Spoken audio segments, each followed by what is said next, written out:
Welcome back to Is Anything Real in Paid Advertising, the show where agency founders unpack what's real and what's just noise in the world of funnels, founders, and full-blown marketing chaos. I'm your host, Adam W. Barney, and today's guest is someone who doesn't just talk growth, he tests it on himself first. Patrick Cumming is the head of marketing at KleintBoost, where they treat their agency like a client and put every tactic through the fire before passing it on. Patrick, welcome. Let's jump right in. In an industry full of smoke and mirrors, is eating your own dog food the last real marketing strategy left standing? Yeah, that's a great question. I think for marketing agencies, it's a challenge, right? Because when it comes to paid advertising, it is an expensive game, and I think there's no two ways about that. So, if you want to see success on a paid social channel like LinkedIn ads, for example, you would probably want anywhere above 3K a month on that to make it work, just to feed it enough data to even reach enough people for that to be a viable channel. So I think it's easy for me to say more agencies should eat their own dog food. And I do think they should, to the degree that, that they're selling services that they're not using for themselves. That's kind of a red flag. But I think for the younger agencies, where you've got somebody that's maybe spent, I don't know, 10 years at a different agency or in-house or something like that, actually doing the execution, and they're in their first couple of years of building the agency where they don't have the funds for it, you can be a bit more creative and wild with the strategies that you use. But eventually, if you're a paid ads agency, in my opinion, you should be getting some form of acquisition through paid ads. So for us, the key areas of business for us are paid ads and SEO, and that forms probably 75% plus of the channels, the main acquisition channels for us. So it's definitely a strategy that I believe in. Awesome. I mean, why do you think so many agencies skip that? The honest truth, I think so many agencies. We love the honest truth here. So yeah, this is going to sound a little bit mean because I've spent a lot of time talking to CMOs, VPs of marketing, heads of marketing that have worked with agencies in the past, and I would say every single one of them has been burned by an agency. And the reason for that is that there are lots of agencies that are good at talking a good game, right, but not so good at the actual execution side of things. And part of that is, some of them will maybe try and do too many services, and that they will have a little bit of an arrogance that they know more than other people know. And it will be based on the fact that they've read how things should be done perfectly. And so if you went through the HubSpot University and followed the here's how to run LinkedIn ads successfully playbook from the HubSpot University, you will then think you know how to run a successful campaign. And so they'll kind of sell that. But anybody that's actually doing this stuff every day knows that it's way more complicated than that. And so I think, what kind of tends to happen is that can we go back to the original question? Actually, I've kind of lost my thread. So, I mean, it was about, your goal with KleintBoost is to be an agency that uses its own playbook. And yes, kind of why do so many agencies skip that step? And I guess how does that hurt them? Yeah, for sure. So what happens is the reason they skip it is because I think because they don't actually know how to make it work, and this is why they kind of churn and burn so much, is they don't use it for themselves because they don't actually believe in the channel. And so for me, that's why it's such a problem, because if you're going to sell a service, then you should believe in that service. And so for me, when I first stepped into this role at KleintBoost, that's why it was so important to me. It's like, we need to live and breathe this, and we do, right? Right. And I mean, I'm sure you could provide a good example of a client, and you don't have to share anything that opens up NDAs or specific client names, of course, but there's got to be a client who you saw that how you stress test the playbook internally, it's helped them learn faster. It's helped them accelerate. They achieve more, rather than what you mentioned, going through. I mean, how many clients have I worked with over the years who in the last calendar year, they've used 3 different agencies to do the same different thing, and none of them have hit that mark in the center. So I can imagine there have been clients you've brought through the door who you can actually prove out tangibly that they accelerated to a place of success so much quicker because you use that stress tested playbook. Yeah, for sure. And so I need to answer this from 2 perspectives, I think, which Sure. is one, and this is more on the kind of paid social side of things. I think it's easier to stress test Google Ads because it's a last touch channel, and so it probably gets a disproportionate amount of weight assigned to it in terms of what it actually brings to the full customer journey. But so if we take LinkedIn ads, for example, and I think the example that you've just given, I'm not surprised that a company's, churn through 3 agencies before actually setting on, one that can do it. The problem there is measurement. Like LinkedIn ads and just paid social in general is really, really hard to measure. And so I think the place or the tangle that a lot of agencies get themselves into, because I've heard these stories. I've also worked in agencies where I've seen the sales team do this, is that they kind of promise that they have the playbook that's definitely 100% going to work. And because they want to sign the deal, they say, yeah, we'll make this channel be performing within 3 months' time, for example. And so the 2 issues there is, one, there's never actually a conversation about how they're going to measure success. And there's never any conversation about the timeline, right? And so for measuring success, especially for something like LinkedIn ads, the first 3 months, unless you have a program that's been running effectively for a long time, the first 3 months, you're really not going to have a mega impact on pipeline. And so that should be one of the first things that comes up in the conversation. And so you set that expectation of, okay, look, pipeline isn't going to be there in the first 3 months, but here's another set of metrics that we would expect to see improvement in the first 3 months. And so I think that's kind of the first issue there. In terms of the playbook, I think one of the other problems with that relationship, and we actually we focus a lot on speed at KleintBoost, but I think what ends up happening in those relationships is then the agencies will focus on speed too much and without the knowledge of what to actually focus on. And so they'll just start throwing spaghetti at the wall, is a common example that we like to use. And it doesn't work. Whereas the way that we approached it is say, okay, we want to make this get to a point where it's working fast. And so we'll look at the historic data of what's worked. So for us, we'll have an onboarding form, for example, that goes into detail about who the target audience is, what their pain points are, what their gain points are, what their jobs to be done are. And then we'll also, ask lots of questions about the product and the features and benefits, and we'll dive deep into, historic reviews of, and all that kind of stuff. So when we're starting out, we have a really, really deep understanding of the product and of the audience. And then what we can do is say, okay, we know that these kind of 5 ad types on LinkedIn tend to be the best for this specific objective, and these other ad types tend to be the best for this objective. So we can start out with a playbook that's already very, very strong from the beginning. And this is probably one final thing I would add here. Sure. And this is more to do with where maybe the execution goes wrong for some other agencies, is that I think because there's been this overcommitment from the beginning of really wanting to just say yes to everything the client says because they want to land the deal. Like I fully empathize with this. It's like, okay, we need to keep the lights on. We've got salaries to pay, and so we just say yes to everything. Otherwise, we feel like we might lose this deal. But the problem then is when you onboard them, the client will start trying to have full creative control over stuff that goes out.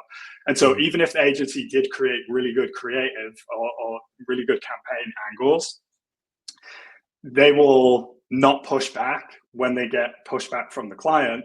And that means that something that maybe would have worked ends up getting watered down into something that's so either dull and boring or is so overly convoluted it just doesn't make any sense, and then so it doesn't land. And then what happens is the client kind of starts dictating the relationship from there because performance isn't there.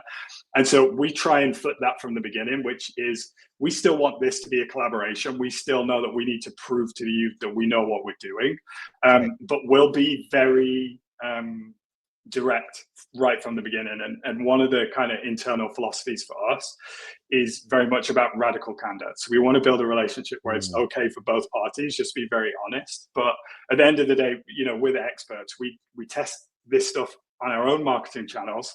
So I'm running the same LinkedIn playbook that we recommend to the teams to use, right? And I'm actually working on an updated version of that playbook based on what's worked for us in this half of this year. Okay. That I'll then pass on to the client teams, right? And so I think that that's also where some agencies kind of go wrong a little bit, is they what would work, they relinquish that and it ends up not working because they're just too afraid to push back when they should. I mean, I love it, Patrick. I've seen that time and time again through agency client relationships where transparency isn't a part of it, tracking isn't a part of it. I know a lot of people listening probably have already looked at KleintBoost. They see that strength with, you know, paid ads and the organic side as well. But I also have seen that your content engine is next level. Where does that strength come from? And then I guess when you apply it to clients, how do you turn one idea, once you go through that giant pile of data, into 20, 30, 40 assets without losing quality? Yeah, that's a great question. So I think where you start with create, I also appreciate the positive feedback on the content engine. So thank you for that. Yeah.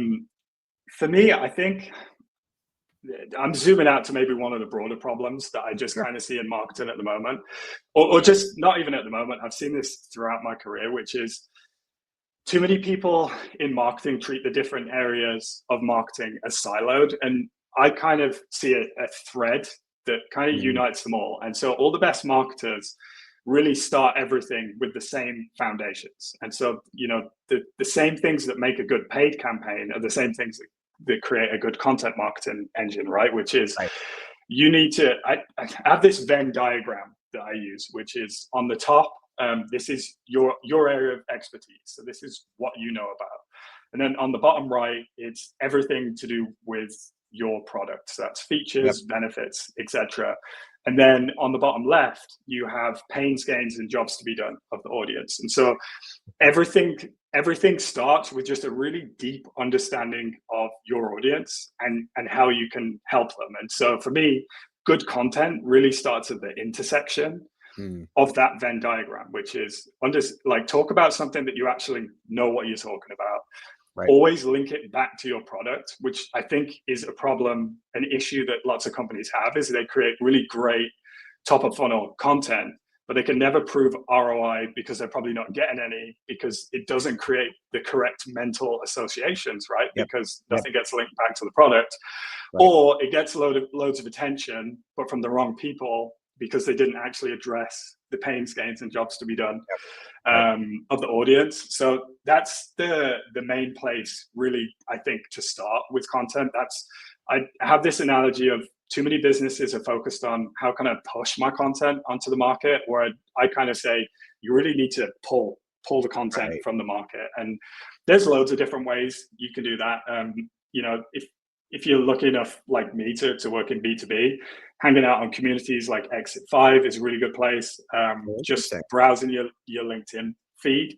You know, if I see lots, a good example actually, you know, I noticed recently loads of heads of marketing, CMOs, etc., talking about how they're struggling to measure brand. I see this on LinkedIn. I see this in the Exit 5 community. And so I'm like, okay, well, I know that from our perspective, we actually developed a framework for measuring brands like 2 years ago. And so I'm like, okay. Interesting, huh? Yeah. So now's the time to launch content about that, because one, it's trending. but two, it's also just super relevant for the audience, and three, it ties neatly back to our product, right? And so Right. that's kind of the foundations in place. Yep. In terms of how we turn it into multiple content pieces. For us right now, we'll probably tweak this process a little bit, but for us, the kind of core starting foundation of content for us is the podcast. So we have the KleintBoost Kitchen podcast. So Right. I'll typically create a slide deck for that, where I'll have some ideas for visuals that will Yep. look really good on video, but then can also be repurposed into like carousels and cheat sheets for LinkedIn, etc. And so Yep. we'll get that slide deck, I'll film the podcast, and then because I've done all of the I guess the groundwork, that gives us a really good, two really good pieces of video content. We have a long form YouTube video. We also get that in vertical, so it's mobile optimized. Right. Then we've also got supporting visuals that we can use. And so because the foundational content is of such a high caliber, and again, we're following that Venn diagram where it's only talking about the stuff we know about, we're relating it back to the product, and we're also tackling topics that our audience actually cares about. Yep. This is where we can actually strategically use AI to turn that one piece into multiple pieces that aren't for excuse my French, just like really shitty quality. It's actually good, because and again, this is another place where maybe some agencies go wrong, is try and start with AI. And so I think you just need to do the reverse. Start with the human, then AI, then bring the human in at the end. And so what we'll do is use AI to turn it into multiple video snippets, into different social media posts, into a newsletter, into a blog, etc. And then we'll bring the human in at the end, just to copy edit everything, make sure that it reads nice, it's in our tone of voice. AI didn't hallucinate any random details into the content, and then we'll publish it from there. So I think you described this to me when we had one of our previous conversations, is this marketing maturity mountain, right? As your framework, which I find that a fascinating platform to work off of, because as you've kind of threaded through here, it helps with product market fit. It thinks about architecting demand capture. Then it also gets into what I consider a different bucket of demand generation. Capture is different than generation. Expansion, and then how do you level up the brand? And I think you actually mentioned Super Bowl level in one of our previous conversations. Where do agencies get stuck as you build that mountain, though, typically? Because I imagine it's built on that transparency you mentioned, of that three section worksheet. You can get as much into that. I'm sure that's a tough thing to track down sometimes and get them to actually put onto paper. So is that where most people trip that you work with, or does it even come later in the process? Yeah, that's a really, really great question. And so what I would say is it's not necessarily that's the area where people trip so much as I don't think agencies will typically put enough thought into what's the stage of growth that the business I'm working with right now is at, because the approach that you take will differ massively. And so a classic example is take a creative agency or a brand agency or something like that.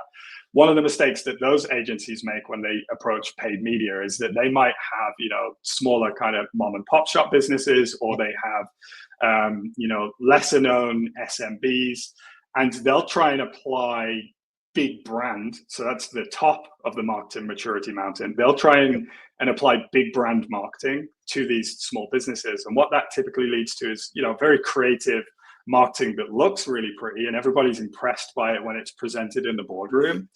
But when it actually goes live, it falls short, because the audience is usually unable to connect to it, because it's almost so creative that it's not very easy to quickly understand, okay, what does this business actually do and how can they help me? And so and again, I think this probably stems from a little bit creatives are disproportionately impressed by good quality creative, a lot more than the average, audience member is. And so I think that's one of the issues. And so what we try and do with the marketing maturity mountain is just get an honest assessment of where the business is at, so we know where we need to focus. And so if a business comes to us into what we call the first stage, which is product market fit, for example, it's actually a tricky place to be in, a very hard place to run paid advertising from. And so in those instances, sometimes we'll just say, look, KleintBoost probably isn't the right agency for you right now, because what will end up happening is you will spend a lot of budget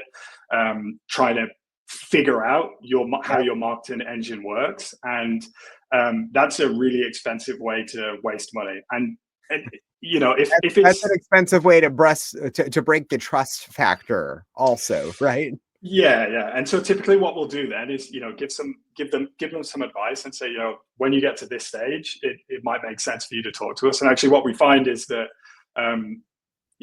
we did this with somebody recently. They actually ended up leaving us a 5-star review on G2, just because they were so happy with the information we'd given them in the call and the transparency of just saying, look, we're not right for you.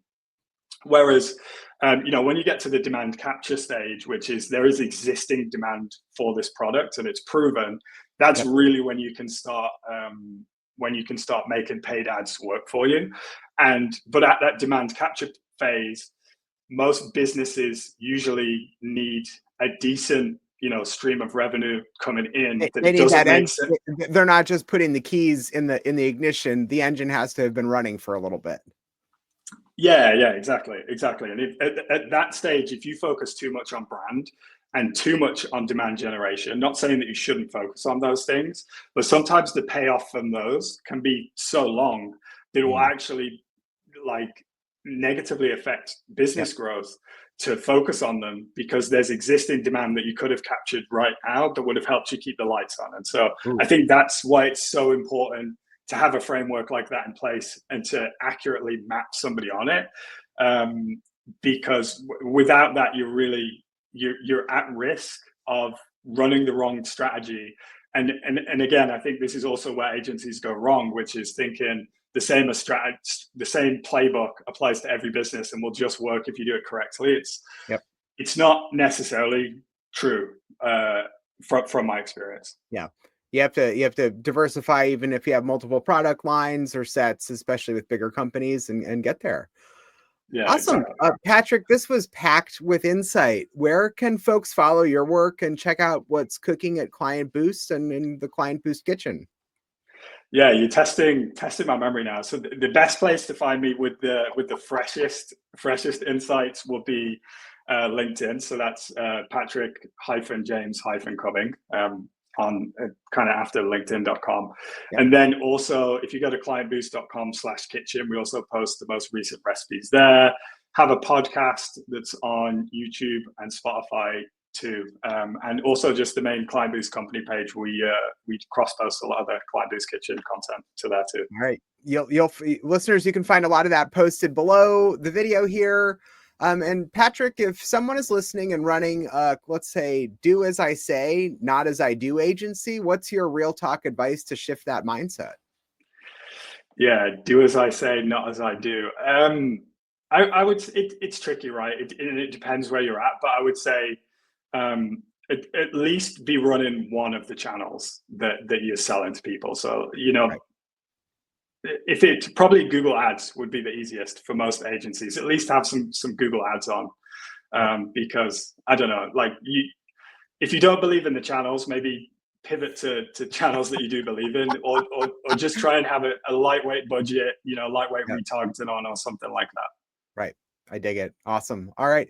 Well, thank you again for joining us today, Patrick, on Is Anything Real in Paid Advertising, the show where we separate what's real from what's just noise. I'm Adam W. Barney. Subscribe, leave a quick review, and check the show notes for links to everything that we covered today with Patrick. But thank you again for joining. Appreciate you having me. Thank you.